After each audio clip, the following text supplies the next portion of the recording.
Hello guys, അപ്പം നമ്മൾ ഓണം സീരീസിലെ അഫോർഡബിൾ റേഞ്ചിലുള്ള ചോക്കർ സെറ്റാണ് കാണാൻ പോകുന്നത്. ഫസ്റ്റ് വൺ ഈ ബ്ലാക്ക് ചോക്കറാണ്.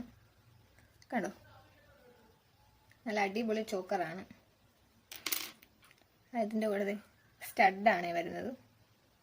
ബ്ലാക്കും ഗോൾഡും നല്ല ഒരു കളർ കോമ്പിനേഷനാണ്. നെക്സ്റ്റ് വന്നിട്ട് സെയിം പാറ്റേൺ തന്നെ മെറൂൺ ഷെയ്ഡാണ് വരുന്നത്. കണ്ടോ,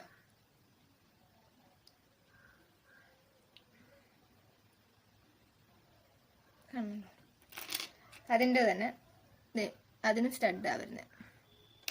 നെക്സ്റ്റ് കളർ ഗ്രീൻ ആണ്. കണ്ടോ, ഞാനൊരു ഗ്രീൻ ജുമുക്ക ഇട്ടേക്കുന്നത്. ജുമുക്കയായിട്ടും പെയർ ചെയ്യാം, സ്റ്റഡുമായിട്ടും പെയർ ചെയ്യാം. അതിൻ്റെ സ്റ്റഡും കണ്ടോ ഗ്രീൻ ഷെയ്ഡിലാണ് വരുന്നത്. അപ്പോൾ ഇതെല്ലാം ഔട്ട് ഓഫ് സ്റ്റോക്ക് ആയിരിക്കുകയാണ്. ആർക്കെങ്കിലും ഇത് ആവശ്യമുണ്ടെങ്കിൽ പ്രീ ബുക്കിംഗ് ചെയ്യാവുന്നതാണ്. എൻ്റെ വാട്സപ്പ് ഗ്രൂപ്പ് ലിങ്ക് ഞാൻ ഇൻസ്റ്റാഗ്രാം ബയോയിൽ കൊടുത്തിട്ടുണ്ട്. അത് ഞാൻ ഇൻസ്റ്റാഗ്രാമിൽ ഇടുന്നതിന് മുമ്പ് വാട്സപ്പ് ഗ്രൂപ്പിലാണ് ഇടുന്നത്. അതുകൊണ്ടാണ് ഇതൊക്കെ സ്റ്റോക്ക് ഔട്ട് അയക്കുന്നത്. ആർക്കെങ്കിലും ആവശ്യമുണ്ടെങ്കിൽ പ്രീ ബുക്കിംഗ് ചെയ്താൽ മതി.